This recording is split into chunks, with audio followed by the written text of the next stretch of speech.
Hi, good morning. I'm sorry about the technical challenges that I've just been facing. And I hope you enjoyed this recording as a consequence. Just as I pressed go live, I was advised by YouTube that streaming wasn't available at this time. I don't know what the reason is behind that, but that's the harsh reality. So I've been unable to do this as a live event, and consequently have some questions and the dynamics of a Q&A. But perhaps when you've viewed the recording and if you've got any questions that occur to mind, you could just drop me a little note and we can have some back and forth, and if appropriate we can jump on a call and have a deeper discussion. But I was very keen to explore reactions with people because I've got some material here which I've been using in anger, which has really provoked some very lively debates. And I felt it was time that it had a bigger audience to see it and review it and engage with it. Because I genuinely think this is material of high interest to a lot of people, particularly in leadership roles. Anyway, um, let's get into it. We've got our friends, the Muppets, here. And if you're wondering which one of your colleagues is which Muppet, just relax. The way you're thinking is very common. And it's usually an idea that comes to mind around about the third minute during a Monday morning meeting. And we've all been there. I proposed to talk for about 25, 30 minutes. Originally, I was going to have a break in the middle to allow for some Q&A, but in doing it this way, I'll just carry straight on, actually. What I want to do is share some perspectives and insights from the work that I do with senior teams and answer questions as they arise, should you drop me a note. Okay, let's begin with the first simple home truth of the day, also sometimes known as a blinding flash of the obvious. Um, if you want to change the direction and trajectory of a business, there's no more powerful lever to do so than with the senior leadership team. It's not strategy decks, it's not pitch decks, it's not technology, and it's certainly not organization charts. The senior leadership team, SLT, sets strategy, shapes how the business decisions are made, how priorities are set, how energy flows through the business. Make no mistake, the SLT's behavior um, sets the tone for culture, trust, and performance throughout the business. Yet, in so many businesses, the SLT is the least examined, least challenged, and least intentionally designed part of an organization. Many organizations assume that once roles are defined, titles are assigned, and the reporting lines are clear, that leadership will take care of itself. The reality is, of course, structure creates positions, it doesn't create behaviors. So, as a consequence, the SLT exists on paper, but how it actually operates, decision rights, its collective work output, accountability, norms of behavior, these are all left implicit and assumed. And when it's assumed, it's highly ambiguous. Um, as many of you will know, I recently published a book, Lighting the Blue Touch Paper, during the first half of 2025. When I was doing some research for the book, which only came out last month, I was struck by the lack of available statistics and evidence-based insight on how well SLTs perform. However, two do stand out. The first is from our friends at McKinsey, who produced a very learned paper backed up with research that shows that 8% of senior executives think that their SLT is effective. And the Center for Creative Leadership and Organization in the States has produced research in the last couple of years that shows that over 50% of executive teams are unclear on how their collective work adds value to the business. And these results are also further backed up with some work from Gartner. So I'd like to say, if you're a CEO or MD who suspects your leadership team should be performing better than it is, today's session is very much for you. So let's dive in and seek to understand the dynamics of an SLT and the different forms that an SLT can take. Now, you may want to take a photograph or do a screen grab here and refer back to this particular table later. But by way of quick explanation, this table summarizes 5 broad types of SLT and sets out how they operate, behave, and perform. It's structured rather like a maturity grid, and it ranges from innocence on the left, if you will, to excellence on the right. And if we just step through it, take a moment, and I'll just outline the kind of fingerprints that are associated with each team type. So at the far left sits the support team, best characterized by a single central figure where decisions bottleneck at the very top. That's usually a founder situation. Meetings, when they take place, focus on updates and lots of firefighting. Blame and excuses dominate discussion. The business is dependent on a very few individuals, and consequently it's very fragile as a result. Next along, you've got the advisory group where there is a discussion, and there's no shortage of it, but there's little development on it. I call this participation without accountability. Polite talk replacing traction. And it promotes learned helplessness as a norm, as decision-making authority remains still with one person. It feels collaborative, but nothing really happens. It's a talking shop. To be clear and very blunt, it's at this end of the spectrum that the people in the room here are operating as passengers.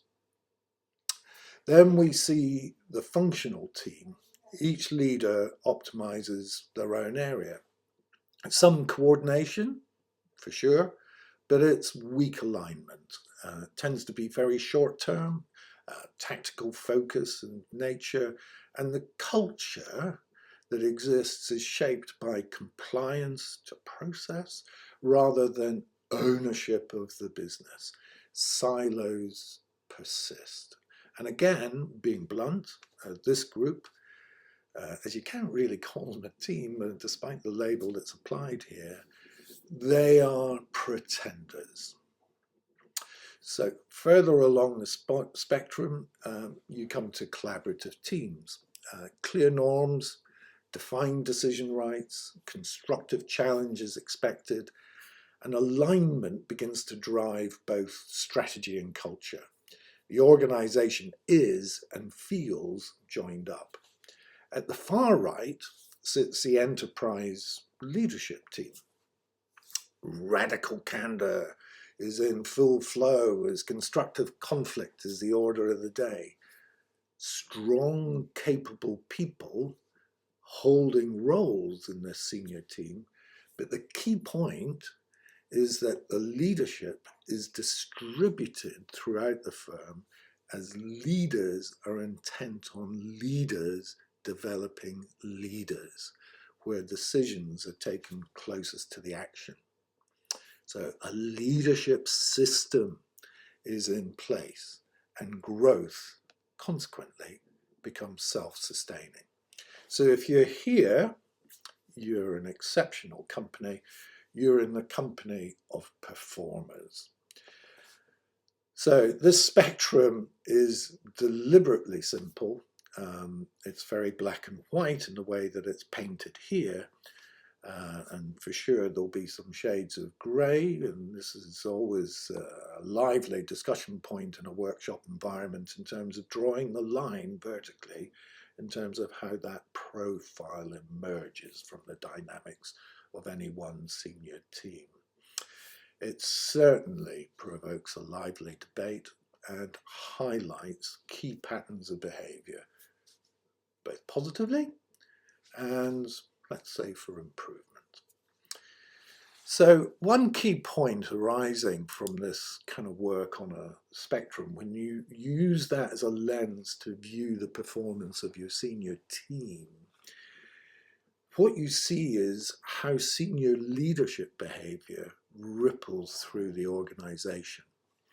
The dynamics of these different forms of SLT shape how decisions are made, how people behave, and how fast value is being created, which leads to the first question. How intentionally have you designed how your SLT turns leadership operating as a system into value?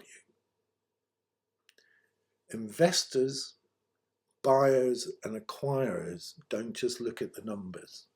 When they look at a business, they take a particularly close look at how leadership works, because leadership quality defines execution risk, and execution risk always carries a price.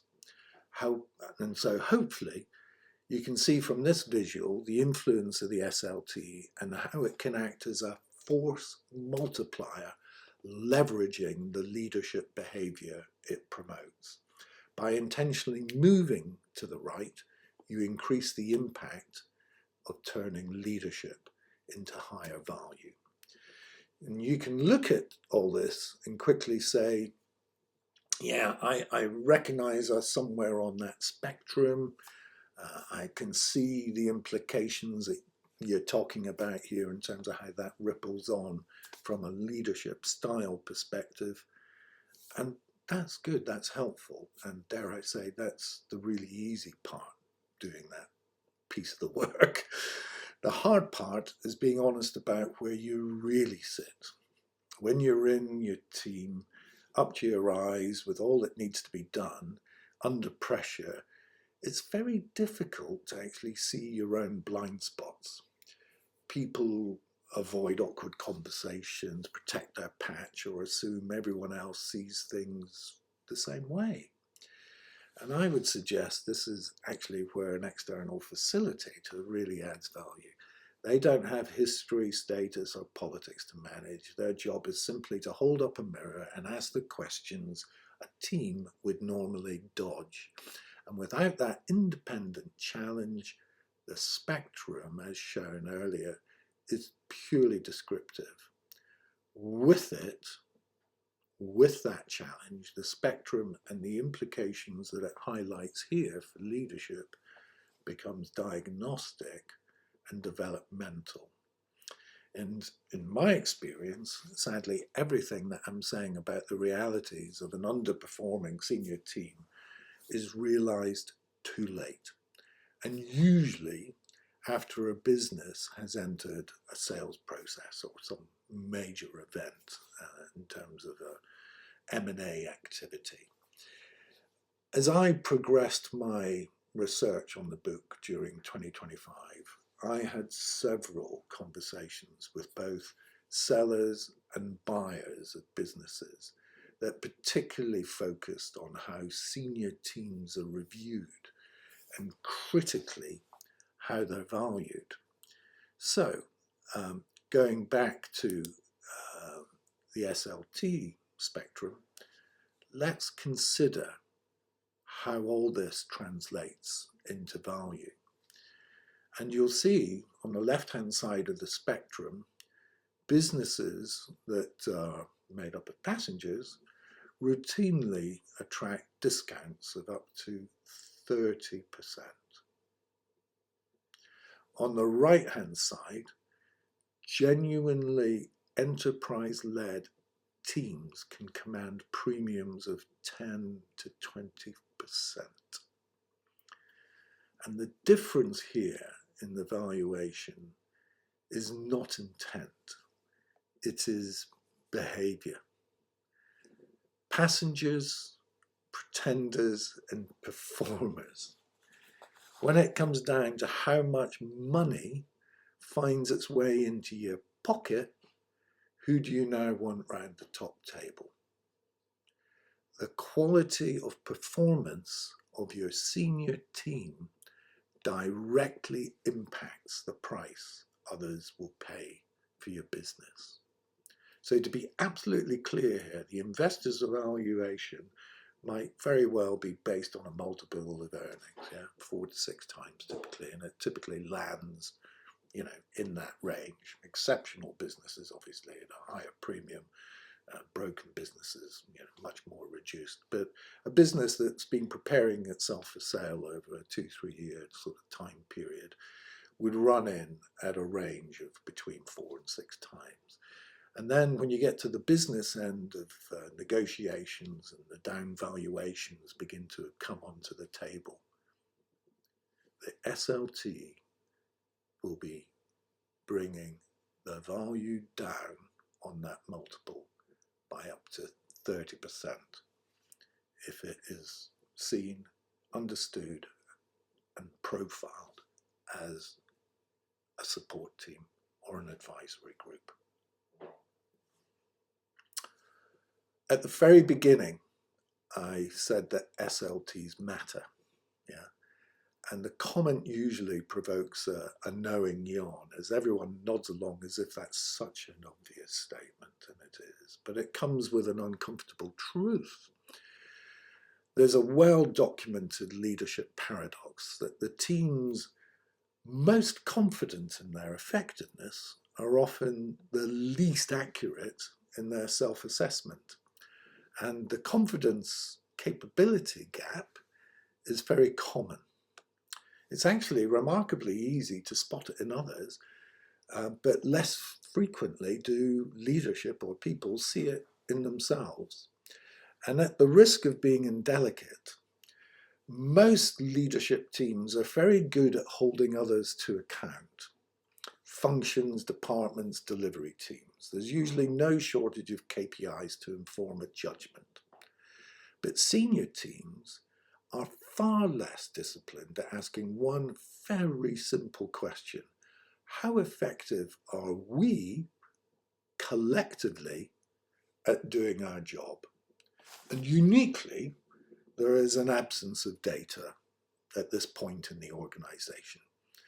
And so blind spots become widespread. And one example of how this blind spot develops is because challenging peers of equal status can feel impolite, if not downright awkward. More often, conflict is avoided at calling out underperformance, which can come over as feeling political. And so drift is tolerated. And that's the key point. SLT underperformance rarely shows up as a crisis. It shows up as drift. And as we've seen, that drift, when it comes to a valuation moment, like a point of sale, it carries a heavy price. So what, you may ask, is to be done about that? So these are some of the tools that I use to try and help senior teams develop and move further to the right. as far as the spectrum is concerned. And one of the first tools that we start with is what I've christened here SLT, Operating System Canvas, for upgrading the SLT. Think of it as a continuous improvement program, and you're using an operating system as a metaphor for enhancing performance over time. And I'm a great fan of getting it down on a single page, preferably one side of A4. And this is a single page framework that defines how senior teams lead, how they decide, how they communicate, and how they execute. And it connects intent to impact through behaviors, rhythms, practices. And the power of the OS is not so much what it adds, which is plenty, it's what it actually removes. So it takes away ambiguity. It certainly reduces revisiting decisions, that expression that gets bandied about, that the real discussion starts once a decision is made. It takes care of that. And yeah, it deals with the politics that blows up after meetings. So a canvas, it may take a couple of sessions to get there. It creates clarity without centralization. And it works to ensure that leadership becomes distributed through the business. The next layer is how leadership is practiced. And so we create an SLT performance dashboard, which allows teams to see, are we doing the right things? And secondly, are we doing them well? And just with that simple focus, it turns instinct into evidence. And this really matters because leadership teams are opinion rich and evidence poor. And this dashboard wipes that away as a dysfunction and forces prioritization. It surfaces what really matters and what doesn't. So SLT's dashboard takes some effort to design because it deliberately brings together three different types of data. First, how the team feels it's operating, the qualitative, the human reality of leadership, if you will. And second, the leading indicators that show whether the right things are happening day to day. And third, the lagging results that confirm whether those efforts are actually paying off. For some teams, it takes a bit of courage to start collecting that data, and because it removes the comfort of opinion and replaces it with evidence, hard evidence. What the dashboard usually reveals is not failure, but I prefer to describe it as unfinished work. And this in itself is an important mindset shift to make. That shift becomes real once the data is reviewed regularly. Conversations become more focused, progress becomes more visible, and small improvements compound. And over time, that rhythm creates a healthy momentum and turns leadership improvement into a continuous shared discipline rather than a one-off initiative that gets lost over time.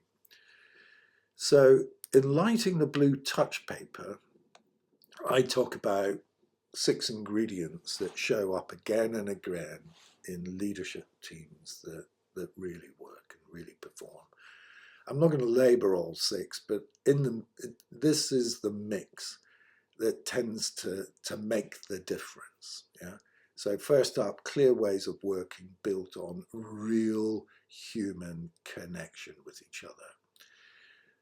Shared goals that give people a common line of sight about what we're working on here. Roles that are understood and fit together inside a simple operating framework. Plans that link strategy to what actually gets done, and a steady rhythm of execution that creates follow-through, and an environment that's been created where people feel engaged, trusted, and able to think. None of that's controversial. It all sounds really reasonable, yeah? The more interesting question is this one. Which one is missing or weaker than you'd like in your senior team? Most SLTs don't struggle because everything's broken. They struggle because one or two of these elements are thin, and the rest of the system is kind of quietly working around the gaps. So when norms are fuzzy, politics creeps in. When roles aren't clear, decisions slow down or they float upwards onto the MD's desk. And when there's no execution rhythm, strategy starts to look good on slides, but it goes absolutely nowhere in practice. So a performance dashboard helps by providing the evidence that spotlights gaps and what needs to be worked on. And the key thing about high-performing senior leadership teams is that they identify with and commit to the enterprise, not just to their own functions. They think of themselves as the first team, and that shows in how they work together. They model the behavior they expect to see elsewhere, and they have a very low tolerance for ambiguity. And they take responsibility for culture and talent rather than leaving it to a system or chance. So they pay attention to the so-called soft stuff: trust, psychological safety, relationships, because they know this is what drives the hard results. And if something feels awkward or difficult to measure, it's usually a sign that it really matters. So these teams lead beyond function. They align around a shared purpose, and they give others in the organization the space and confidence to act and hold themselves accountable as a group rather than as individuals protecting their patch. Intentional leadership is their calling card, and they practice it religiously to develop leaders within their own reporting lines so that the whole business operates as though it's on the front foot. And I would put it to you that this is what separates performers from pretenders, and it leaves passengers who joined for the ride well behind. A well-designed dashboard makes this all very visible, and it shows how leadership is really landing in terms of execution speed, trust, clarity, and accountability. And once leadership can be seen, just like anything else, it can be improved. It stops being personal and it starts being professional.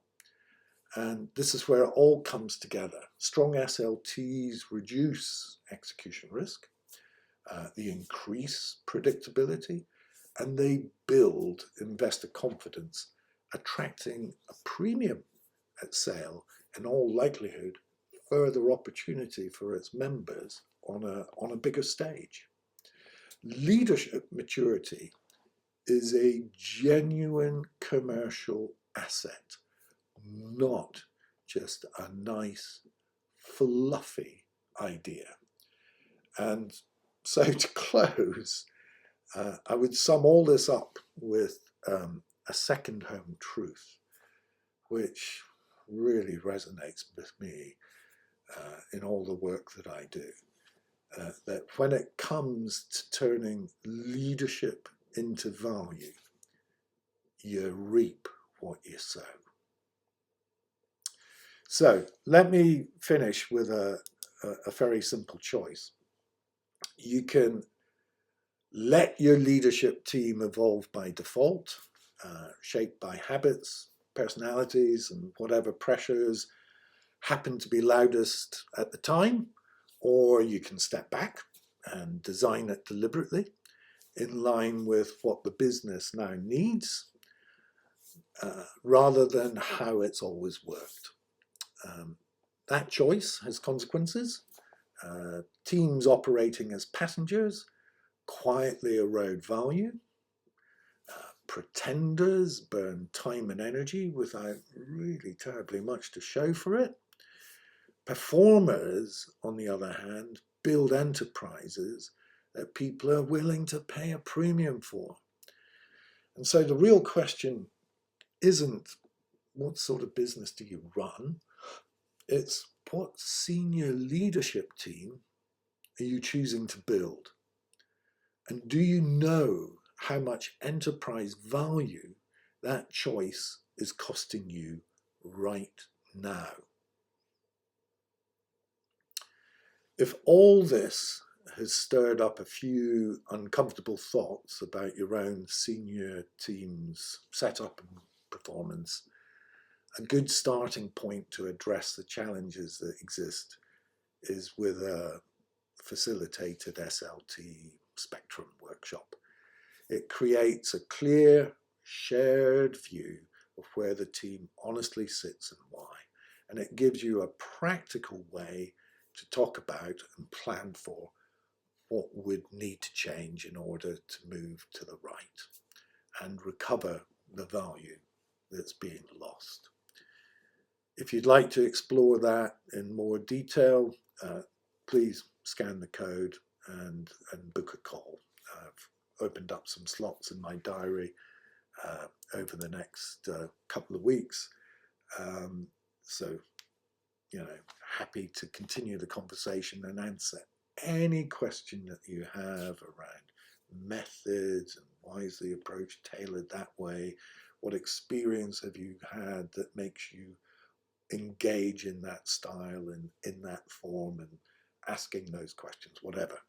So whatever questions you may have, or, is it only large organizations or is it the little guys or, somewhere in between that gets the most out of this? We can have all those discussions, and for sure I can talk you through how I arrived at that line which shows how value is added or destroyed by the leadership team that is appointed. And obviously that's a product of a series of very confidential negotiations that take place in the real world, and people kindly sharing their insights as much as the basis in terms of how they reach the conclusions that they do and the valuations that arise. And it's been really interesting for me in terms of sharing that work on that line that nobody's really disputing it. They're shocked by it, the bluntness of it, but actually the pattern that sits behind it in terms of what's shown on the spectrum, in terms of the different types of senior leadership teams that exist and what people experience and see and encounter, it resonates. So I'd love to have some questions. I'd love to have some dialogue around what's been shared here, but sadly this is a recording and a recording only. So once you've had an opportunity to view, just drop me a note. You can direct message me on LinkedIn, or you can send me an email, les.murray@20management.com. I'll say that again, les.murray@20 20-20management.com, or simply scan the QR code and make contact, and let's have a call, let's have a discussion, let's start a conversation. I sincerely hope that this little webinar lived up to its promise and that you've taken something of value from it. All the very best.